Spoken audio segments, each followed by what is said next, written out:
Bismillahirrahmanirrahim. Assalamualaikum warahmatullahi wabarakatuh. Alhamdulillahi rabbil alamin. Wassalatu wassalamu ala Rasulillah wa ala alihi wa ashabihi ajma'in, amma ba'd. Bapak-bapak sekalian, ibu-ibu sekalian yang saya muliakan, saya hormati karena Allah Subhanahu wa taala. Kita bersyukur di pagi hari ini, di waktu yang berkah, waktu pagi, kemudian di tempat yang juga penuh berkah, di rumah Allah Subhanahu wa taala, kita bisa berjumpa, bahkan alhamdulillah untuk kedua kalinya di dalam kegiatan kajian ba'da salat subuh. Tema kita pada pagi hari ini adalah tentang persiapan melaksanakan atau memasuki bulan suci Ramadan. Ya, lagi-lagi tanpa bosan-bosannya saya harus mengatakan bahwa saya berbicara semata karena dimintakan oleh Pak Haji Imran Hafizahullah Ta'ala. Karena kalau bicara ilmu, bicara pengalaman, persiapan Ramadannya bapak-bapak, ibu-ibu itu berkali lipat sudah jauh lebih banyak daripada saya pribadi. Nah, jadi bapak-bapak, ibu-ibu jauh lebih berpengalaman mempersiapkan Ramadan, maka sudah banyak pengalamannya. Namun apa salahnya? Sebagaimana sabda firman Allah Subhanahu wa taala, wa tawassaw bil haqqi wa tawassaw bis sabr. Saling menasihati, saling sharing dalam perkara kebenaran dan perkara kesabaran. Tema kita sekali lagi tentang persiapan bulan Ramadan. Kita mulai dengan menyebutkan sebuah nukilan dari seorang ulama bernama Abu Bakar Al-Balkhi yang dikutip oleh Ibnu Rajab Al-Hambali rahimahullah ta'ala dalam kitabnya Lataif Al-Ma'arif, yang menyebutkan bahwa bulan Rajab adalah bulan untuk menanam dan bulan Sya'ban adalah bulan untuk menyiram dan bulan Ramadan adalah bulan untuk memanen. Masya Allah. Jadi bulan Rajab bulan menanam, bulan Sya'ban bulan untuk menyiram, dan bulan Rajab adalah bulan untuk memanen. Jadi dari ungkapan ini para hadirin sekalian sangat jelas menunjukkan kepada kita bahwa sebenarnya bulan Ramadan bukan bulan baru kita memulai segala-galanya, tapi justru bulan Ramadan adalah puncak dari segala ibadah yang akan kita lakukan. Namun meskipun sekarang sebenarnya sudah masuk bulan Sya'ban, alhamdulillah kita sudah berada di bulan Sya'ban, tetapi juga belum terlalu terlambat untuk membahas segala yang perlu kita bahas sebelum bahkan memasuki bulan Ramadan. Jadi kita baru saja meninggalkan bulan Rajab yang merupakan salah satu bulan haram, bulan yang dimuliakan dalam agama Islam. Kemudian kita masuk bulan Sya'ban, maka keistimewaan dua bulan ini adalah dari sisi bahwa dia menjadi pintu gerbang bulan Ramadan. Jadi keistimewaan dua bulan ini, apalagi bulan Sya'ban yang sudah sangat dekat dengan Ramadan, istimewanya adalah pada sisi dia merupakan pintu gerbang memasuki bulan Ramadan. Saking istimewanya bulan ini para hadirin sekalian, diriwayatkan dari Aisyah radhiyallahu taala anha bahwa Nabi sallallahu alaihi wasallam nyaris berpuasa penuh 30 hari dalam rangka mempersiapkan diri untuk memasuki bulan Ramadan. Jadi bulan Sya'ban sebenarnya bukan bulan haram, bukan bulan yang punya keistimewaan secara khusus seperti Muharram, kemudian Rajab, kemudian Zulqa'dah, Zulhijjah yang disebut dengan bulan-bulan terhormat. Bulan Sya'ban tidak termasuk dari itu. Tapi karena bulan Sya'ban merupakan bulan yang berdampingan langsung dengan bulan Ramadan, maka disebutkan bahwa Nabi meningkatkan kualitas ibadahnya, tergambar dalam bentuk beliau nyaris berpuasa 1 bulan penuh di bulan Sya'ban. Ini menunjukkan bahwa perlu ada perhatian khusus dari diri kita semua terhadap masuknya kita ke dalam bulan Sya'ban. Maka apa yang mesti kita lakukan bapak-bapak sekalian dan ibu-ibu di bulan Sya'ban ini sebagai bekal menuju bulan Ramadan? Tentu pembahasannya sangat luas. Kita kerujutkan ke dalam 3 poin, ya, 3 poin singkat insyaallah taala. Yang pertama yang harus kita lakukan saya dan kita semua sejak sekarang adalah memperbaharui, kemudian meningkatkan kualitas dan kuantitas tobat kita kepada Allah Subhanahu wa taala. Sejak sekarang saya dan kita semua, seluruh Bani Adam, adalah pendosa. Sabda Rasulullah SAW, kullu bani Adam khata' wa khairul khata'ina tawwabun. Setiap anak Adam adalah pendosa, banyak melakukan kesalahan, tetapi sebaik-baik pendosa di antara mereka adalah yang mau bertobat, yang mau memperbaiki diri. Adapun momen Sya'ban ini merupakan momen yang sangat tepat untuk kita meningkatkan bahkan memperbaharui tobat kita kepada Allah Subhanahu wa taala. Sebab tidak ada salah satu penghalang terbesar kita dalam melaksanakan ibadah-ibadah, apalagi di bulan Ramadan, adalah dosa-dosa kita sendiri. Abdullah bin Mas'ud radhiyallahu taala anhu, sahabat Nabi sallallahu alaihi wasallam, pernah ditanya bahwa ada seseorang bertanya kepada beliau, saya mau bangun salat malam, saya mau puasa sunnah di siang hari, tapi kok tidak bisa bangun, tidak bisa puasa sunnah maksudnya. Maka Abdullah bin Mas'ud jawabannya tidak macam-macam. Beliau tidak mengatakan kasih keras alarm tak, atau beliau mengatakan tidurlah dengan cara seperti ini. Beliau sangat simpel jawabannya. Beliau berkata, qayyadatka dzunubuka, artinya engkau dibelenggu oleh dosa-dosamu sendiri. Artinya kau tidak bisa bangun sahur, tidak bisa bangun salat malam, kemudian tidak kuat, tidak tahan untuk puasa sunnah di siang hari. Tidak ada yang menghalangi kecuali dosa-dosa Anda sendiri. Dan ini bisa kita saksikan Bapak-bapak Ibu sekalian, bagaimana kuatnya pengaruh dosa menghalangi kita dalam melaksanakan amal ibadah.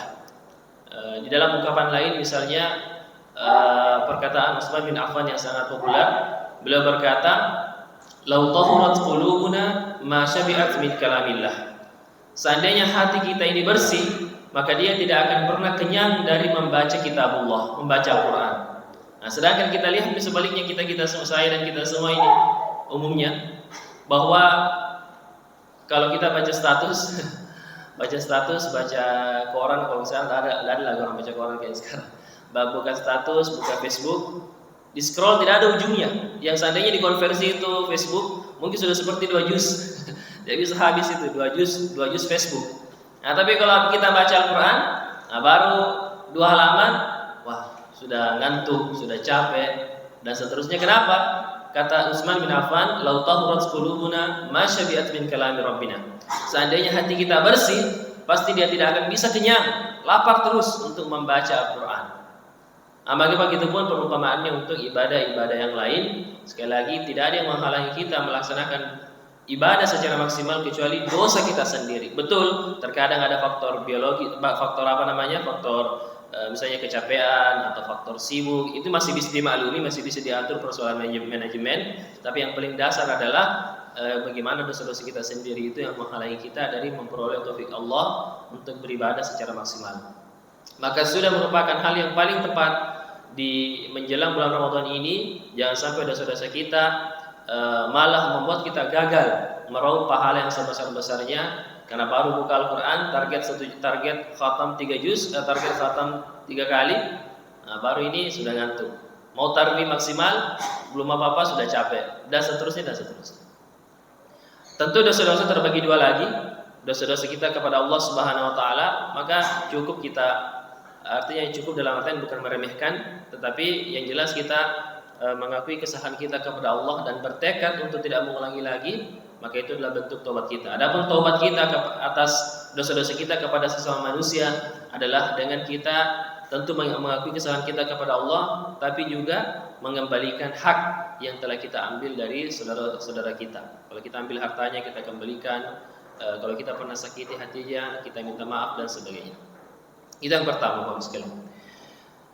Kemudian yang kedua, yang harus kita persiapkan sejak sekarang adalah mempersiapkan segala ilmu yang dibutuhkan untuk memaksimalkan ibadah bulan Ramadan kita. Imam Al-Bukhari rahimahullah berkata, "Al-ilmu qabla al-qawli wal amal." Ilmu itu dibutuhkan dalam setiap ucapan atau sebelum setiap berucap dan sebelum berbuat.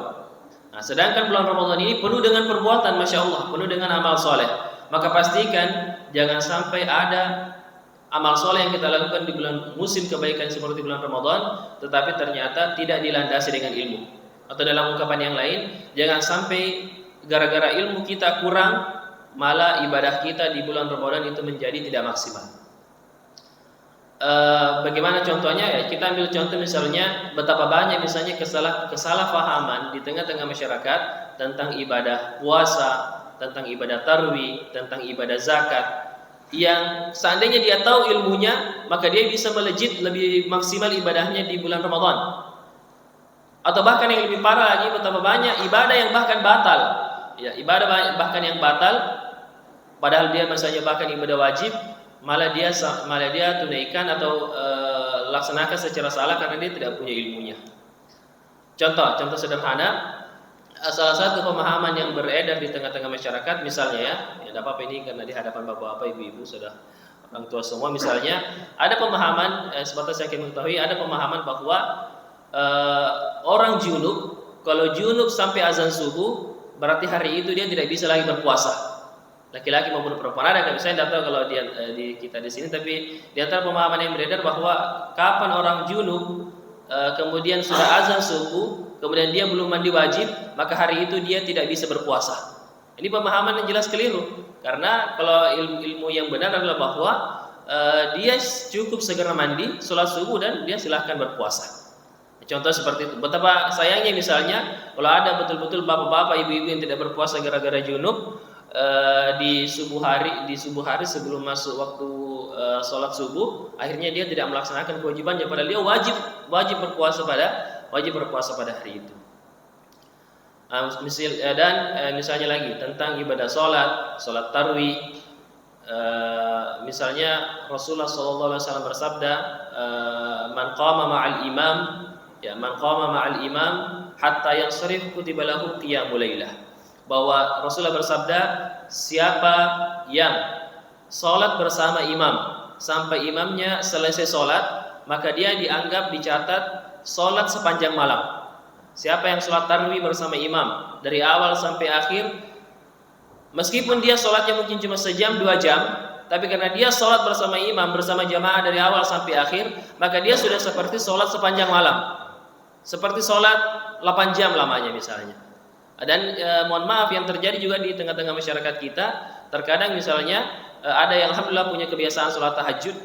Akhirnya dia apa? Dia sholat bersama imam 8 rakaat, 10 rakaat atau 20 rakaat.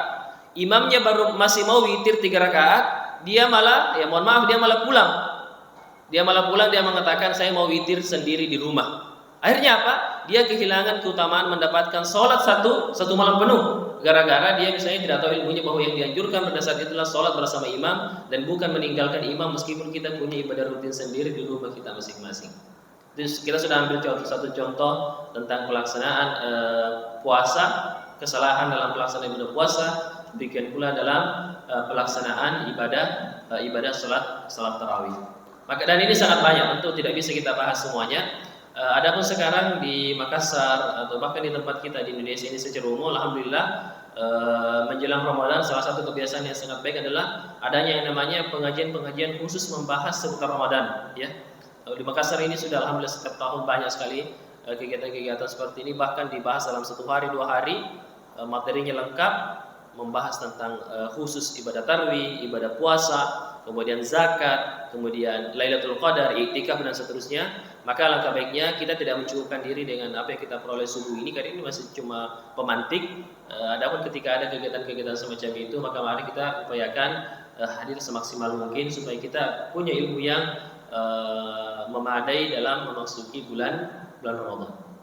Demikian yang saya bisa sampaikan Bapak Ibu sekalian. Mohon maaf kalau ada yang kurang berkenan. 3 poin tadi, mari kita perbanyak taubat sejak sekarang, jangan tunggu malam tarwih baru mau taubat malam tarwih. Sekarang lah kita semua bertobat, saya dan kita semua. Yang kedua, mari kita pelajari ilmunya secara lengkap.